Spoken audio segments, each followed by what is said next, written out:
तो भी कैंडिडेट पहली बार विजिट करे चैनल को जरूर से सब्सक्राइब कर लीजिएगा, ताकि उनको सेशन का वेट ना करना पड़े। जैसे सेशन स्टार्ट होता है उनको नोटिफिकेशन पहुंच जाए और वो सेशन के साथ जुड़ सके। चलेगा, सेशन को स्टार्ट कर देता हूं। 18 नंबर 18 नंबर क्वेश्चन है। 18 नंबर क्वेश्चन क्या कहता है, देखिएगा। Third visit should be done. जो थर्ड विजिट एएनसी की बात करें, एंटीनेटल विजिट की अगर अपन बात करें तो थर्ड विजिट कब होता है, थर्ड विजिट कब करवाया जाए। पहला ऑप्शन यहां पर है between 8 to 12 week, second option है 14 to 26 वीक, थर्ड ऑप्शन है 12 to 20 वीक और फोर्थ ऑप्शन है 28 to 36 वीक। चलेगा, क्या इसका करेक्ट आंसर होगा। एक्यूरेट आंसर आपको देना है, उसके बाद करेक्ट आंसर मैं आपको बताऊंगा क्या इसका करेक्ट आंसर होगा, क्योंकि प्रीवियसली क्वेश्चन के अंदर मैं इसके बारे में डिस्कस कर चुका हूं, तो आपका गलत नहीं होना चाहिए। चलेगा, इस क्वेश्चन का अगर बिल्कुल करेक्ट आंसर अपन देखें तो ऑप्शन नंबर डी बिल्कुल करेक्ट आंसर होगा। ऑप्शन नंबर डी बिल्कुल करेक्ट आंसर होगा, जो कि कितना 28 से लेकर 36, 28 से लेकर 36 याद रहे। आपको बताया था, मैं एक बार फिर से मेंशन कर दूं, फर्स्ट विजिट हो जाना चाहिए विद इन आपका 12 वीक, 12 वीक के अंदर हो जाना चाहिए। बात करें तो 8 से लेकर 12 वीक में हो जाना चाहिए, 8 to 12 वीक के अंदर हो जाना चाहिए। सेकंड वीक की अगर बात करें तो 14 to 26 वीक के अंदर हो जाना चाहिए। और थर्ड विजिट की अगर बात करें तो ये 28 से लेकर 36 वीक के अंदर हो जाना चाहिए। और फोर्थ विजिट की बात करें तो ये 36 के बाद हो जाना चाहिए। ये सारे विजिट है आपको याद होने चाहिए, सारे विजिट है आपको याद होने चाहिए। नहीं याद है तो याद रख लीजिएगा, क्योंकि एग्जाम में पूछा जा सकता है, इसलिए याद होना चाहिए। थर्ड विजिट करवाया जाता है आपका 28 से लेकर 36 वीक पर, याद रहे, इंपॉर्टेंट ही। चलिएगा, आगे बढ़ते हैं नेक्स्ट क्वेश्चन पर। नेक्स्ट क्वेश्चन आपके सामने 29 नंबर क्वेश्चन है। 29 नंबर क्वेश्चन क्या कहता है, देखिएगा, समझिएगा। 29 नंबर क्वेश्चन कहता है second visit antenatal visit should be done. Second antenatal visit कब करवाया जाता है, आप बताओ। अभी थोड़ी देर पहले मैंने बता दिया, बताओ क्या इसका करेक्ट आंसर होगा। पहला ऑप्शन यहां पर 8 to 12 वीक, सेकंड ऑप्शन है 14 to 26 वीक, थर्ड ऑप्शन यहां पर 12 to 20 वीक और फोर्थ ऑप्शन यहां पर 28 to 36 वीक। चलेगा, क्या इसका करेक्ट आंसर होगा। सेकंड वीक की बात की जा रही है, अभी बताया मैंने, अब गलत नहीं होना चाहिए, बिल्कुल क्या करेक्ट आंसर होगा। सेकंड वीक की अगर अपन बात करें, सॉरी सेकंड एंटीनेटल केयर की अगर अपन बात करें, एंटीनेटल विजिट की बात अपन करें तो ये जनरली होता है आपका ऑप्शन नंबर बी 14 to 26। अभी बार बार बताया हूं, 14 से लेकर 26 वीक तक आप सेकंड विजिट करेंगे। पहला विजिट 12 वीक के अंदर करेंगे, दूसरा आप 14 से लेकर 26 तक करेंगे और तीसरा आप 28 से लेकर 36 तक करेंगे और चौथा 36 के बाद आप करेंगे, 36 के बाद आप करेंगे। याद रख लीजिएगा यार, याद रखना पड़ेगा, क्वेश्चन कहीं से भी उठकर आ सकता है। चलेगा, आगे बढ़ते हैं नेक्स्ट क्वेश्चन पर। उम्मीद करते हैं याद हो रहा होगा, उम्मीद करते हैं समझ में आ रहा होगा। चलेगा, नेक्स्ट क्वेश्चन है आपका सामने 20 नंबर। नेक्स्ट क्वेश्चन है आपके सामने 20 नंबर और 20 नंबर क्वेश्चन कहता है, देखिएगा 20 नंबर क्वेश्चन कहता है reason of fundal height less than the period of gestation, less than the period of gestation. Simple सा क्वेश्चन ये है कि आपको कारण बताना है कि जो फंडल हाइट है वो लेस देन रह रही है गेस्टेशन पीरियड, यानी नॉर्मल से भी कम रह गई है। फंडल हाइट अपन ने पढ़ी थी अलग अलग, याद हो तो आपको फंडल हाइट कहां पर कितनी होगी। प्रीवियसली सारे सेशन आप देखे होंगे तो आपको पता होगा। जब हम एंटीनेटल केयर से रिगार्डेड टॉपिक्स पढ़े थे, थ्योरेटिकल पढ़े थे अपन, लेकिन उसमें काफी अच्छी तरीके से अपन ने डिस्कस किया था। तो क्वेश्चन यहां पर यह है कि एंटीनेटल केयर एंटीनेटल केयर के अंदर अपन डिस्कस किया था फंडल हाइट, तो हमने कहा था कि एक फिक्स्ड ड्यूरेशन में जेस्टेशनल पीरियड के अकॉर्डिंग फंडल हाइट फिक्स्ड होती है ना, बिल्कुल क्या होती है, फिक्स्ड होती है। लेकिन जो जेस्टेशनल पीरियड है उसके अकॉर्डिंग फंडल हाइट नहीं है, क्या है, कम हो रही है। लेस देन है देखने को मिल रही है, लेस देन नॉर्मल देखने को मिली है। तो ऐसी किस कंडीशन में देखने को मिलेगी। पहला ऑप्शन यहां पर मल्टी प्रेगनेंसी के अंदर देखने को मिलेगी, सेकंड ऑप्शन यहां पर लार्ज बेबी के अंदर देखने को मिलेगी, थर्ड ऑप्शन यहां पर मिस्ड अबॉर्शन के अंदर देखने को मिलेगी, फोर्थ ऑप्शन यहां पर पॉलीहाइड्रेअमनियास के अंदर देखने को मिलेगी। चलेगा, क्या इसका करेक्ट आंसर होगा, जल्दी से आपको आंसर बताना है। देखिएगा, जल्दी से आपको आंसर बता, देखिए यहां पर मैं क्वेश्चन का आंसर आपको बताऊं। देखिए एलिमिनेशन लगाएंगे तो भी इजीली निकल जाए। आपको पता है, देखिएगा मल्टी प्रेगनेंसी अगर है तो फंडल हाइट बढ़ेगी कि कम होगी, सर बढ़ेगी, कम नहीं होगी। सर बेबी बड़ा है तो बढ़ेगी कम होगी, सर बढ़ेगी। अगर पॉलीहाइड्रेअमनियास है, एमनियोटिक फ्लूइड ज्यादा है तो बढ़ेगी कम होगी, बढ़ेगी। आपसे पूछा क्या है, लेस देन, लेस किसमें, अरे सर एबॉर्शन हो चुका है तो लेस देन ही तो देखने को मिलेगी। ऑप्शन नंबर सी आपका करेक्ट हो जाएगा। ऑप्शन नंबर सी आपका करेक्ट हो जाएगा, क्योंकि एबॉर्शन हो चुका है। एबॉर्शन की कंडीशन में फंडलाइट बढ़ेगी नहीं, बल्कि क्या हो जाएगी, कम हो जाएगी। तो लेस देन यहां पर देखने को मिलेगी। उम्मीद है समझ में आ गया होगा। तो आगे बढ़ जाते हैं नेक्स्ट क्वेश्चन पर, और जो भी कैंडिडेट पहली बार चैनल पर विजिट करे, चैनल को जरूर से सब्सक्राइब कर ले, ताकि इसी तरीके से कंटिन्यू सेशन आपको मिले, और किसी तरीके से आप पढ़ते रहे। चलिएगा नेक्स्ट क्वेश्चन आपका 21 नंबर क्वेश्चन है, और 21 नंबर क्वेश्चन क्या कहता है देखिएगा। 21 नंबर क्वेश्चन आपका कहता है reason of fundal height is more than the period of gestation, except करके आपको बताना है कि एक लेडी है, उसके अंदर फंडल हाइट नॉर्मल से ज्यादा देखने को मिलेगी, उसके गेस्टेशन पीरियड के अकॉर्डिंग, लेकिन उसके अंदर एक्सेप्ट करके आपको बताना है। मतलब कि सभी ऑप्शन यहां पर फंडल हाइट को बढ़ाएंगे, सभी ऑप्शन यहां पर क्या करेंगे, फंडल हाइट को ज्यादा दिखाएंगे, लेकिन एक ऑप्शन ऐसा रहेगा जो कि फंडल हाइट को लेस देन दिखाएगा। तो लेस देन कौन दिखाएगा, वो आपको आंसर देना है। फटाफट से आंसर दीजिएगा, क्या इसका करेक्ट आंसर है। समझ गए ना, एक्सेप्ट करके निकालना है। सभी ऑप्शन यहां पर फंडल हाइट को बढ़ाते हैं, लेकिन एक ऑप्शन फंडल हाइट को कम रखता है। चलेगा, पहला ऑप्शन यहां पर मल्टी प्रेगनेंसी, सेकंड ऑप्शन यहां पोलियो हाइड्रेमनियास, थर्ड ऑप्शन यहां पर हाइडेटी फोम मोल, और फोर्थ ऑप्शन यहां पर IUGR। चलेगा, जल्दी से आंसर दीजिएगा ताकि आगे बढ़े अपन क्वेश्चन में।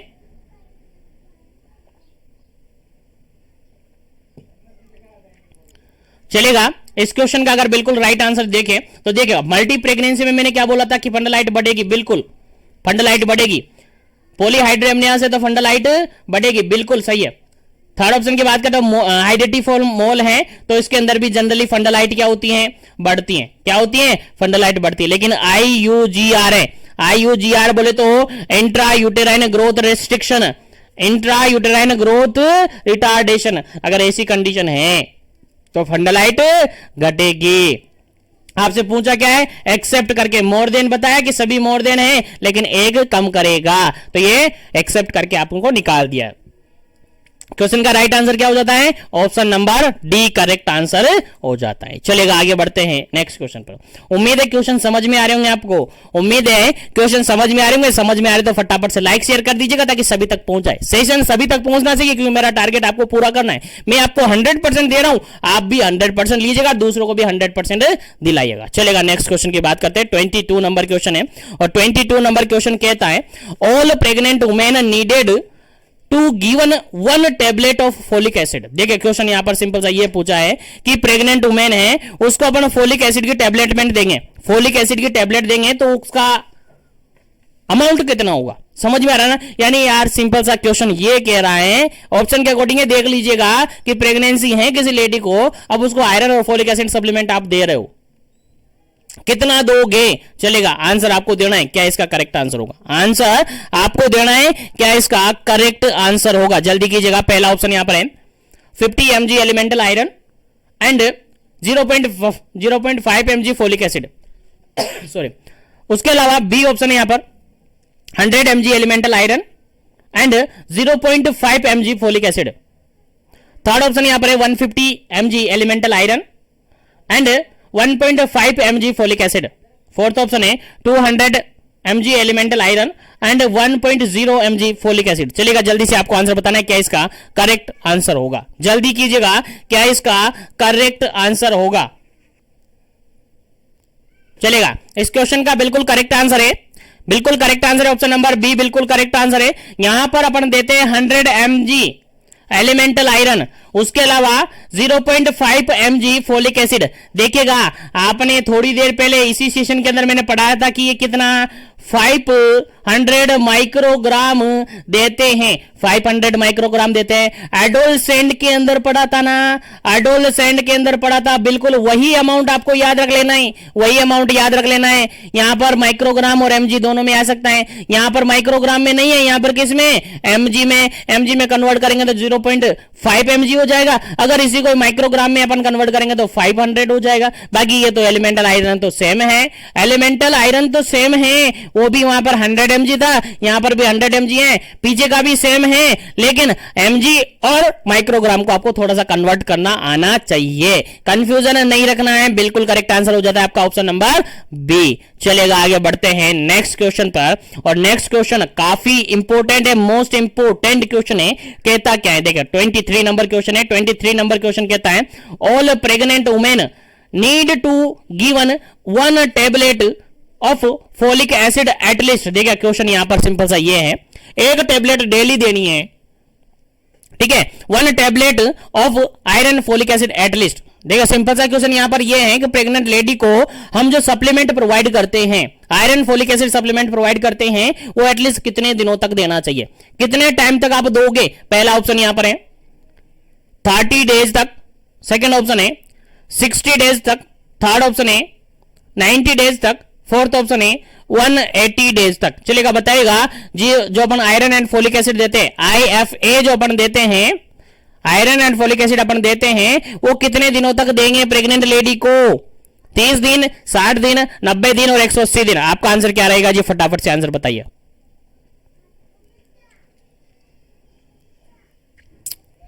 चलेगा, इस क्वेश्चन का अगर बिल्कुल करेक्ट आंसर कहे अपन, ऑप्शन नंबर डी बिल्कुल करेक्ट आंसर होगा। कितना देंगे जी, 180 दिन देंगे। 180 दिन बोले तो कितना महीना हो गया सर, 6 मंथ हो गया। कितना हो गया सर, 6 मंथ हो गया ना। 6 मंथ तक, 6 महीने तक हम क्या करेंगे, 6 महीने तक क्या करेंगे, लेडी को आयरन एंड फोलिक एसिड अपन देंगे। याद रहे कितना देंगे, 6 महीने तक देंगे। कितना, 6 महीने तक देंगे, यानी 180 दिन तक अपन लेडी को iron and folic acid provide करते रहेंगे।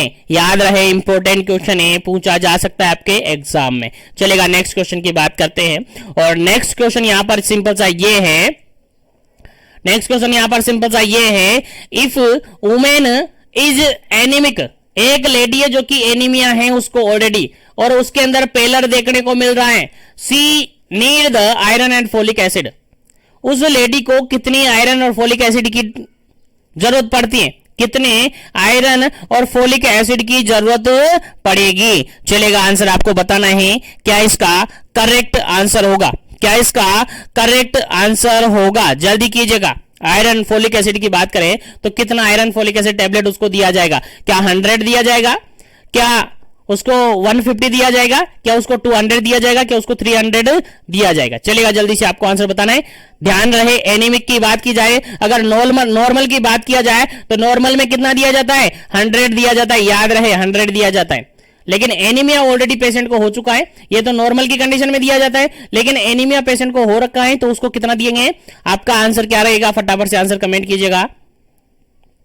चलेगा, बिल्कुल करेक्ट आंसर होगा इसका ऑप्शन नंबर सी, बिल्कुल करेक्ट आंसर होगा, 200 होगा। अगर नॉर्मल कंडीशन की बात करें तो 100 टेबलेट दिए जाते हैं, लेकिन एनीमिया ऑलरेडी उसको हुआ है, एनीमिया हो रखा है, तो फिर उसको कितना दिया जाएगा, 200 दिया जाएगा। कितना दिया जाएगा, 200 दिया जाएगा। याद रखिएगा आप, अगर क्वेश्चन पूछा जाए प्रोफाइलेटिक, देखिए 2 वर्ड यहां पर यूज कर सकते हैं।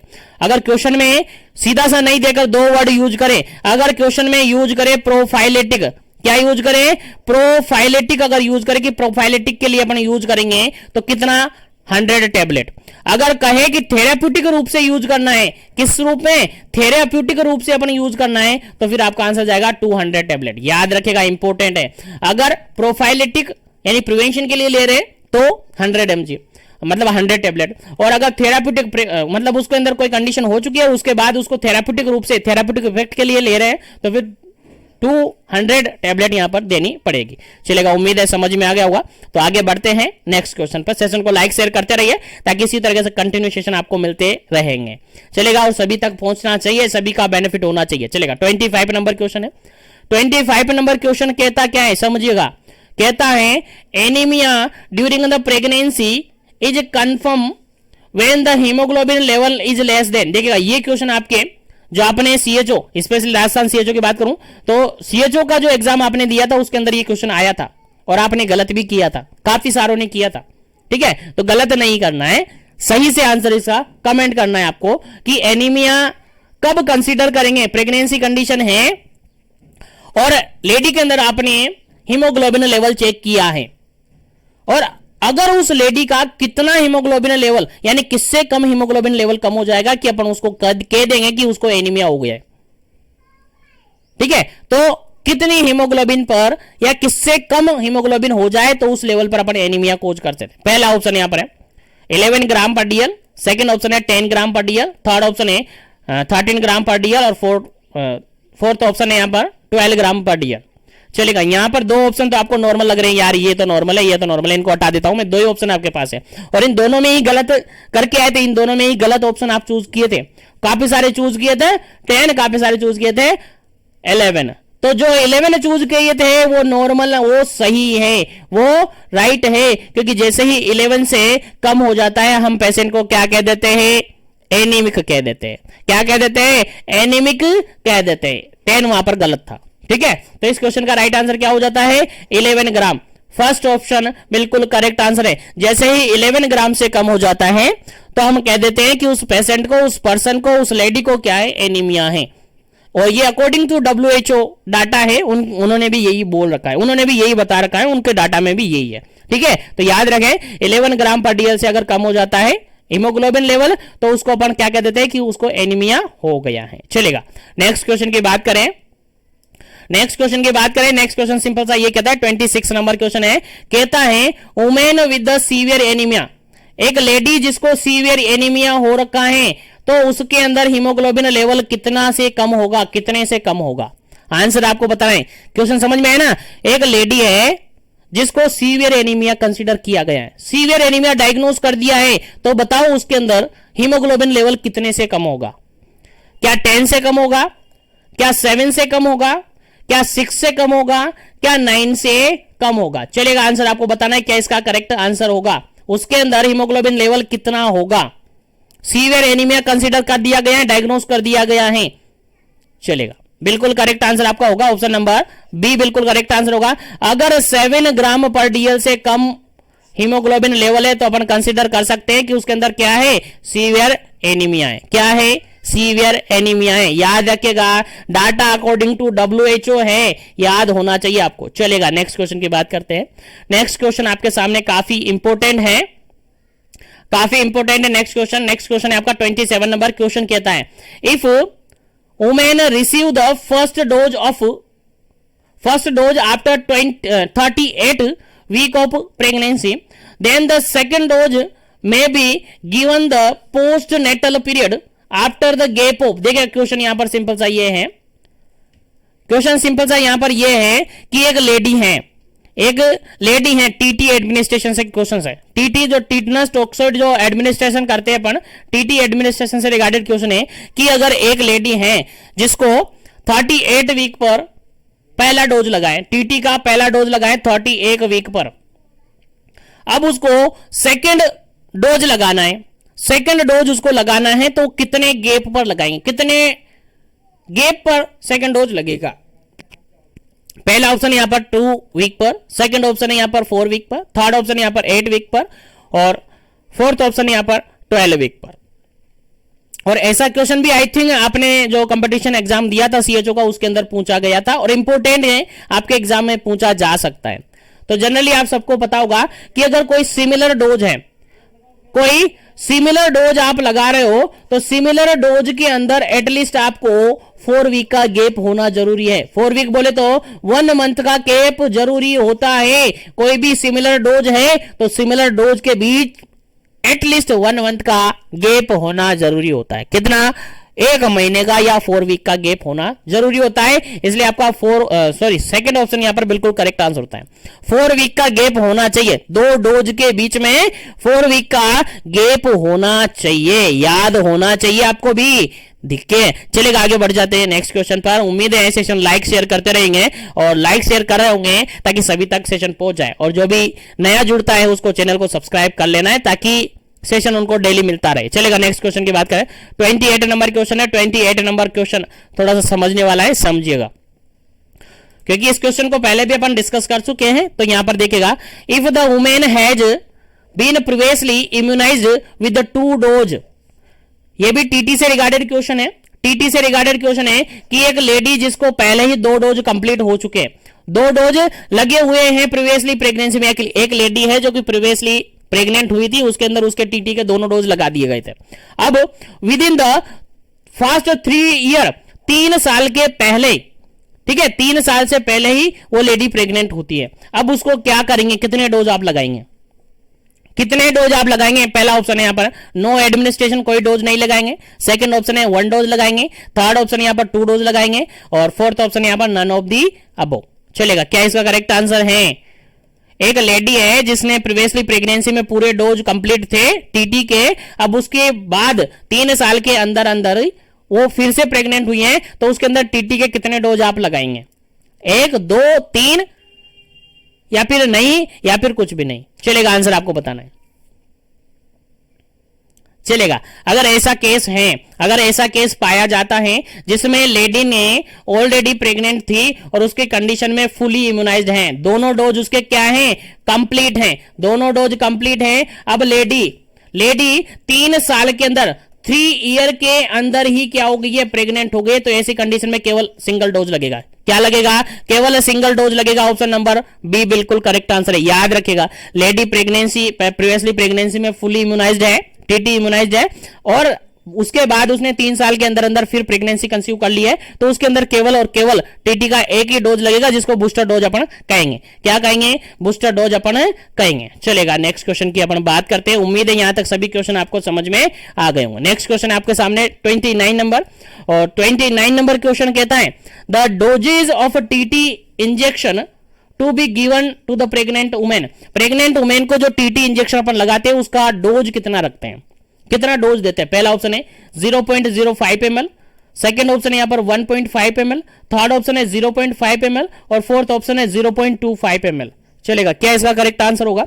टीटी इंजेक्शन आप लगा रहे हो, टीटी वैक्सीनेशन आप लगा रहे हो लेडी को, तो आप कितना डोज फिक्स करेंगे उस लेडी के लिए? अब आप सबको पता है टीटी का तो फिक्स डोज है, टीटी का तो फिक्स डोज है 0.5 ml लगाते हैं। ऑप्शन नंबर सी बिल्कुल करेक्ट है, याद रखना है जिसको याद नहीं है। टीटी का जो डोज लगता है वो कितना लगता है? 0.5 ml लगता है। याद रहे, इंपोर्टेंट क्वेश्चन है। और नेक्स्ट क्वेश्चन की बात करते हैं। इंपोर्टेंट क्वेश्चन है, उम्मीद है आपको समझ में आ गया होगा। 29 नंबर क्वेश्चन का बिल्कुल करेक्ट आंसर होता है आपका 0.5 ml, बिल्कुल करेक्ट आंसर है ऑप्शन नंबर सी। चलेगा, आगे बढ़ते हैं और नेक्स्ट क्वेश्चन की अपन बात करते हैं। और एक बात यहां पर आपको याद हो जानी चाहिए, टीटी का जो इंजेक्शन लगाया जाता है वो आईएम रूट से लगाया जाता है। याद रखेगा, इंट्रामस्कुलर रूट से लगाया जाता है, भूलना नहीं है, इंपॉर्टेंट है। चलेगा, नेक्स्ट क्वेश्चन की बात करें 30 नंबर, और 30 नंबर क्वेश्चन क्या कहता है समझते। 30 नंबर क्वेश्चन कहता है which is the following advise to the pregnant women except. देखिए क्वेश्चन यहां पर यह है कि आप फॉलोइंग सभी ऑप्शन के अकॉर्डिंग, सभी जो ऑप्शन है सभी एडवाइस आप प्रेग्नेंट लेडी को देंगे। Which is the following advice to the pregnant women. Pregnant women को आप सारी एडवाइस देंगे, लेकिन एक ऐसी एडवाइस है जो आप नहीं देंगे, यानी एक्सेप्ट करके आपको निकालना है। यानी सभी एडवाइस प्रेग्नेंट लेडी को आप देंगे, लेकिन एक एडवाइस प्रेग्नेंट लेडी को आप कभी भी नहीं देंगे। तो वो कौन सी एडवाइस नहीं देंगे? पहला ऑप्शन यहां पर exercise for 10 to 15 minutes. Ladies से कहेंगे कि आपको लाइट एक्सरसाइज करनी है। लाइट एक्सरसाइज मतलब 10 से 15 मिनट एक्सरसाइज कर ली, फिर आपने 2 से 3 मिनट वेट कर लिया, मतलब रेस्ट कर लिया, उसके बाद फिर एक्सरसाइज कर ली, ऐसे आप बताएंगे। उसके अलावा सेकंड ऑप्शन है यहाँ पर सिजेशन ऑफ स्मोकिंग, आपको स्मोकिंग बंद करना पड़ेगा, ये भी एडवाइस देंगे। उसके अलावा थर्ड ऑप्शन है एक्सपोजर टू रेडिएशन, रेडिएशन से एक्सपोज होना पड़ेगा। फोर्थ ऑप्शन है यहाँ पर wear loose and comfortable cloth, cotton cloth. चलेगा, आपको क्या करना है? लूज और कंफर्टेबल क्लॉथ पहनना पड़ेगा। चलेगा, अब बताइए क्या एडवाइज आप पेशेंट को नहीं देंगे? सभी एडवाइज देंगे, लेकिन एक गलत है, वो निकालनी है। फटाफट से अपना आंसर सबमिट कर दीजिएगा, उसके बाद इसका करेक्ट आंसर आपको बताया जाएगा। चलेगा, जल्दी कीजिएगा।